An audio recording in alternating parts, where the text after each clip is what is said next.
Good afternoon to everyone and welcome to my channel, and it's me again, ang inyong chismosong kaalap vlogger. Gusto ko munang magpasalamat sa inyong lahat sa mga walang sawa na tumatangkilik, nanonood, sumusupport at sumusubaybay ng mga content ko here on my YouTube channel. So huwag ninyong babaktawan o lalaktawan tong ating content ngayong araw, at sure na hindi ninyo pagsisisihan na pinanood nyo ito mula umpisa hanggang hulihan. And syempre, wag kayong mag-i-skip ng segment, okay? Buuin at tapusin nyo ito. And guys, wag ninyong kalimutan na i-share itong ating video for today, okay? So, very interesting itong ating topic for today's video. Kaya dumako na tayo sa ating main topic for today's video. Ito na nga, kabisado yung finger size or yung palasing-singang size ng kamay ni Maine Mendoza. Alden na. So, ito na guys, watch this. Mamaya ipapaliwanag ko sa inyo ng buong buo. So, ito na guys, watch this. Anong size ng daliri niya?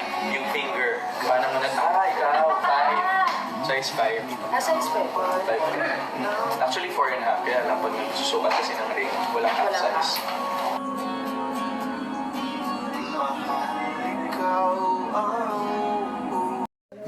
At kung nakita nyo na nga yung makeup, so once again, say titi of sa mga admins, dumako na tayo sa ating yung topic for today's video, agad-agad.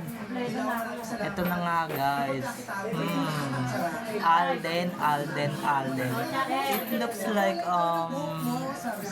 kabisado mo ka talaga yung size ng daliri ni Maine o yung palasing-singan ni Maine, kung saan lagi mo naman talagang sinusuotan ng sing-sing. Ito lang guys balikan lang natin noong Destined to be Yours era ang mga pangyayaring ito, dahil nga ito isa to sa mga magagandang balik tanaw pa sa Destined to be Yours. Ito guys nakita ko lang sa isang casual netizen ang nagpost, so credit sa kanya sa TikTok. And syempre mga ka-ADN, diba? Sa mga nagtataka at nagugulat dyan, alam kong nagtataka pa kayo, alam kong hindi ninyo inaakala o hindi ninyo ini-expect kung ba't kabisado ni Alden ang palasing-singan na size. Itong palasing-singan na size ng daliri ni Maine Mendoza. Siyempre mga ka-ADN, diba? Ikaw ba naman ilang beses mo bigyan ng asawa mo ng sinseng, di ba? Ilang beses mo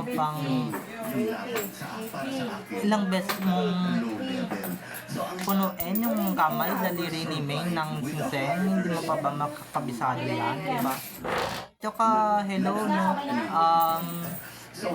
Bago siya bumili ng mga singseng, mga ka-ADN yan si Alden, inaalala niya muna bago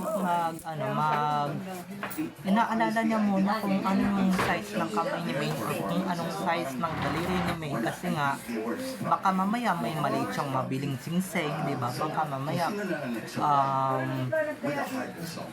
mamaya yung singseng na mabili niya hindi pala kasya kay Maine, di ba? Or yung malalaglag lang sa kamay ni Maine, di ba?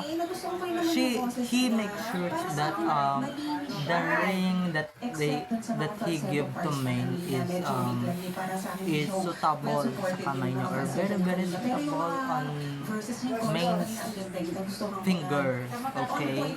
Her palasing-singan. Kung alam niyo yung palasing-singan, ito to mga ka-ADN. Sorry sa kamay ko. Ayan. Pero ayun na nga mga ka-Alab Nation, diba? Kabisado yan talaga ni Alden. So meaning talaga, diba, yan ba yung walang relasyon? Yan ba yung walang eme lang? Diba? Yan ba yung magka-love team lang talaga? Yan ba yung hindi nanligaw? Yan ba yung hindi na-call? Diba? Yan ba yung klase ng love team na alam nyo? Diba? Yung alam na alam talaga ni Alden, yung sing-sing, yung pala sing-singan ni Mendoza. di ba, yung size. At alam ko medyo mataba talaga or payat talaga or whatever yung palasing-singan na yun. Kaya tignan ninyo araw-araw, di ba? Araw-araw na ginawa ng Diyos, araw-araw na ginawa niya or pagpasok niya dati sa Itbulaga, dati kasi nakikita ko pa yan, is talagang ano talaga siya, makikita nyo pa talaga yan, yung sing-sing na yan. At syempre makikita nyo pa yung ba't laging may bagong sing-sing-sing. Syempre bigay yan ng hobby niya, no? So alam niyo na mga ka-IDN, okay, sa mga tanga-tanga dyan, syempre may mga mag-a-ask ng question dyan. You ask me a question kung ba't alam ni Alden yung mga ganyang taktika ni Min or mga ganyang ano ni Min, ganyang size ng daliri ni Min, balita nga nila, di ba? Hindi sila mag-asawa, balita nila hindi sila talaga or walang sila, di ba?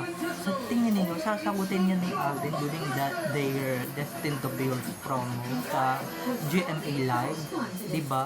Sasagutin ba niya yan without hesitation, di ba, na palibhasa kasi they are very very open in public before, kasi wala pa naman masyadong wala pa naman masyadong basher, wala pa namang masyadong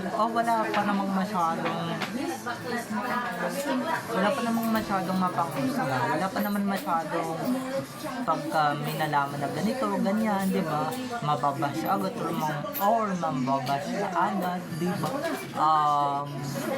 Kumbaga happy lang, Aldab Nation lang talaga yung meron sila dati, wala pa silang mga basher masyado. Sumulpat lang naman yung mga basher na yun since Zarzuela created, diba? Since Zarzuela created, they are parang mushrooms, diba? They are all mushrooms na parang bigla silang sumusulpot, bigla silang nagsususulpot kung saan, di ba? Pero kung dati, di ba, wala talagang ganon dati mga ka-Aldab Nation, pero tignan nyo naman, very very open sila dati sa public, di ba? O sa tingin ninyo, ngayon guys, wag na tayong umasang sasagutin yan ni Alden yung ganyang tanong or ganyang question, okay, or same question I asked or we've asked to Alden, kasi nga hindi na yan talaga sasagot ng ganyan mga ka-IDN. Napaka sungan nyo naman kung sasagutin pa yun ni Alden ganyan. Ngayon single na sila ngayon, diba? Single na, pero diba, may mga ebidensya tayo to resibo na talagang mag-asawa talaga sila in real life, diba mga ka-IDN? Diba, maski nga yung mga ginagawa kanina, alam niya yung night rituals ni Main tuwing gabi bago matulog si Main, before she sleep or before she got sleep. Alam niya ni Alden kasi nga nagsasama na sila sa isang bubong. Tsaka ito lang paano alam kong maraming magtatanong kung ba't kabisado ni Alden yung singsing or pala singsingan ni Mayna Mendoza, okay? Pero ito lang sasabihin ko sa inyo, araw-araw kasi siyang nagpo-propose, diba? Nagpo-propose, okay? He make sure na kahit talaga kay Mayna singsing, syempre kabisado niya yan. For the first time, he wear or Mains wear his ring. Her ring gave to Alden's ring give her to her wife Okay, kabisado na yan ni Alden, yung ano na yan. At I'm sure maraming magugulantang at maraming mabubuang dito sa Sockmed. Pagdating nitong video na to, pagkalapag ko na itong video na to, ay guarantee yun mga ka-ADM. Maraming mga sasabog, and syempre maraming mga ano pa dito, maraming pang mga pasabog pa dito sa Sockmed natin. Alam naman na natin mga ka-ADN, huwag na natin explainin na diba, marami pa tayong mga bonggang-bonggang balita at pasabog talaga dito sa Sockmed. And syempre, huwag ninyo syempre, susunod kong ilalabas talaga, diba? At alam ko talaga, marami talagang magtatanong at marami talagang makukulit na magtatanong talaga. Nabuti pa yung ganyan, di ba? Very open sila. Kailan kaya makukulit ko? Kasi guys, before, they are so open to public. Okay, they are so open to public na pati yung relasyon nila pinapublicalize nila or pinapublic nila. Pero ngayon, kung uulitin yan ngayon, hindi na yan i-acknowledge or hindi na yan itatanong. Diba? Hindi na yan sasagutin ni Alden. Siyempre, ingat na siya, no? What more pa kaya kung may mga, lalong-lalo na ngayon, may mga babayan na, may mga ganito, ganyan ng mga babaya talaga dito sa Sockmed. Naku po, mga ka-ADN. Diba? Pwede mapapahamak pa sila. Dati kasi, wala pa silang inaalalang basher.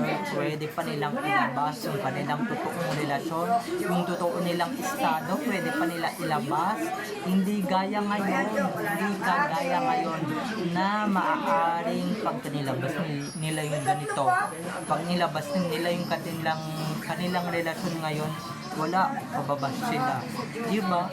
So, bye-bye na mga ka-ADN. I love you all. Have a nice day. Keep safe. And God bless everyone. Bye-bye. I love you all. Enjoy watching. Don't forget to subscribe to my YouTube channel. Ito, pindutin ninyo. And don't forget to click the notification bell para pag nag-upload ako, kayo agad ang unang mananotify sa aking mga susunod pang i-upload na mga videos. Okay? So, bye-bye na mga ka-ADN. I love you all. Have a nice day. Keep safe. And God bless everyone. Bye-bye. I love you all. Enjoy watching. See you on my next video. Bye-bye. I love you all. Bye-bye.